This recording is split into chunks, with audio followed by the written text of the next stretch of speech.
Tyreek Hill, Miami Dolphins wide receiver, and people looked at me. I said this out loud when he got traded, and people were like, what? Top 10 deep threat of all time. All time. All time. All time. Right now. Yeah. If he never plays down in football ever again, right now, look it up. Yep. Anyway, as great as a deep threat receiver as he is, he sure does a lot of discussion as well. I will break 2,000 yards next year, bro. Y'all heard of me just checking stuff off his bucket list. And all I'm going to say is 2,000 yards was on my bucket list to get, bro, before I leave this league. And y'all think the cheater going to leave without doing something he promised himself he going to do as a Jet? I got y'all, baby. 2,000 yards and another Super Bowl. We getting that. Believe that. Believe that. Just to clarify, he said as a Jet, meaning a child, something that he's dreamed of, right? Yeah. Not as a Jet, a Jet, Jet, a team he will play twice this season. That is from his podcast, which is called, probably somewhat ironically, It Needed to Be Said. Because I'm not 100% sure if it has ever in that way. But Tyreek Hill says Dolphins are winning the Super Bowl. He's going to have 2,000 yards. VJ. Your thoughts? Yes, sir. Now, I will say this. He said it. Now he's got to go back it up. And I won't sit here and I won't make no excuses for Tyreek Hill all year long. But last year he put up over 1,700, and he did that with having to play with three different quarterbacks. Okay, with three different quarterbacks. Teddy Bridgewater was horrible. And Skylar Thompson, who I actually like, and I watched plenty of him in Kansas State. I'm a big college football guy. You guys know that. I watch a ton of college football. I know exactly who Skylar Thompson was and what his ability was. But he was a rookie, 6th-round pick. You know, hopefully he can give us a little something. He really gave us nothing when he played, and Teddy Bridgewater was even worse. And this man still, last year, 119 catches, 14 a pop, only 7 touchdowns. I would like to see that go over 10. I would like to see 11, 12 in that range, and 17, 10. He can do this. And I believe if Tua, he's the big question mark. If he plays 15, I just told Kerry Rose this, former New York Jet that was leaving the studio. If he plays 16 games, 16 games, he's got to play that. I mean, he can't play 12 or 13. No, he's got to play at least 15, 16 games.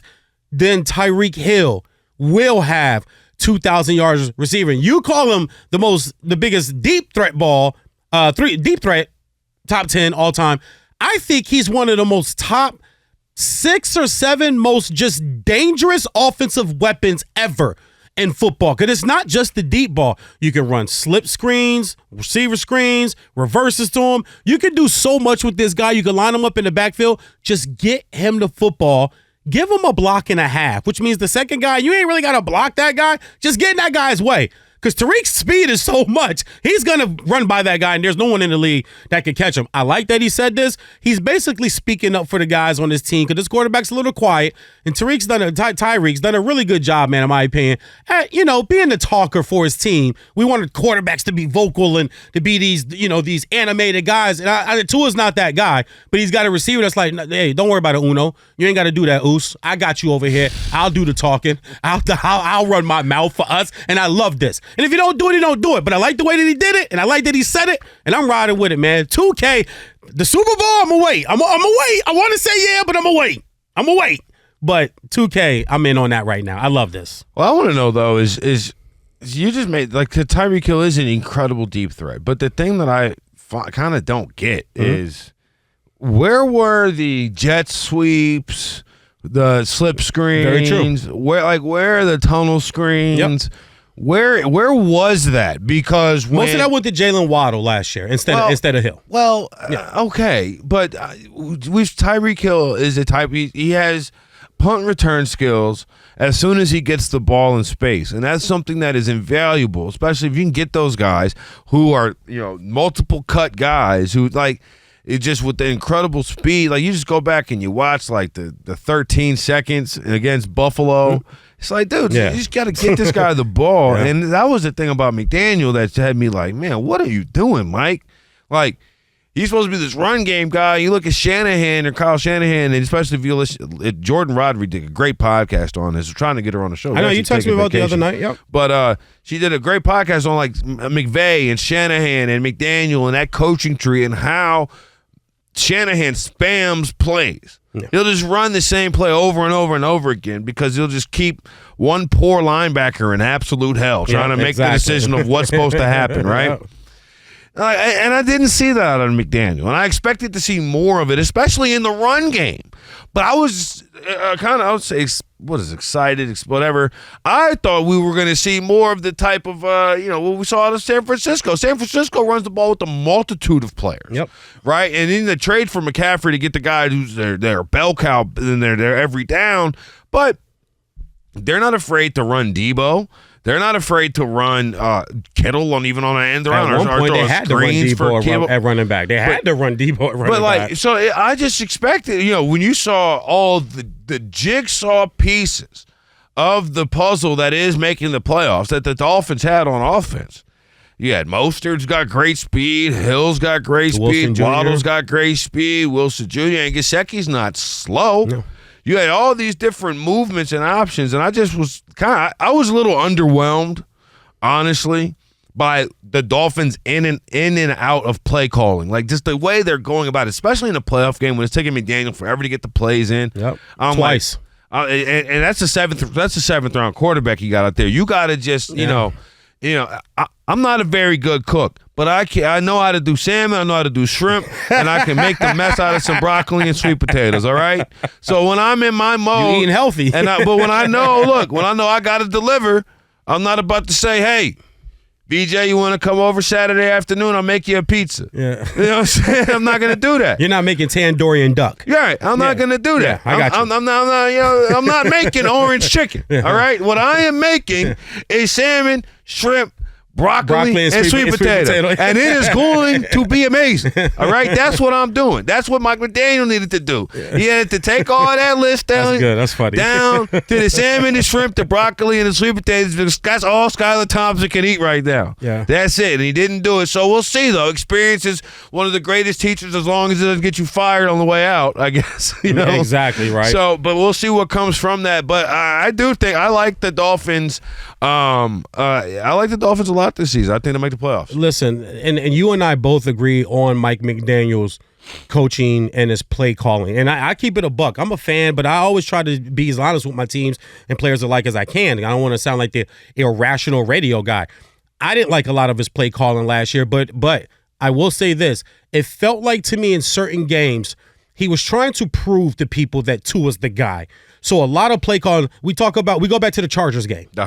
We go back to the Chargers game. The Acho Bowl. They throw on 15 of the first 17 plays. They don't run the football. And if not for Hill, that dangerous player we talked about a second ago, picking up that fumble out of the scrum and running, wide around and running for a touchdown, Miami might not even score that night. So I thought he got into that a little bit, and I think that's just human element. Hey, I want to prove my quarterback can do this, even though I've been talked about in circles as one of the best, if not the best, running coordinator, assistant coaches in the league. But I got oos, man, and I want to prove to people that this kid can do it. I want to help build his confidence up. That this year definitely needs to change, and I think that's why there's a deal on the table for Cook, and it's up to Cook whether he wants to take it or not. No one knows what the number is.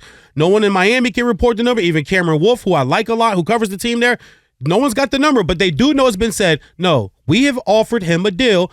It's on the table. It's up to him whether he wants to take it or not, but this is the number that we're sitting at, and I think that's why they're trying to get another back end where they can say, okay, now we got a guy we know who can be the bell cow guy, and then we can work in some of these other pieces that we have. They can flex out. Most are flexed out when he was in San Francisco, and so did Wilson Jr. So they definitely have to run the football more this year. Mike McDaniel's definitely got to change the coaching style. But I believe if you run the football more, and I think that's why Hill threw this out there, because if you run the football more and you're effective as the Dolphins running the football, you think Hill's not going to be more open than he was already last year when they really couldn't even really run the football as well as they wanted to?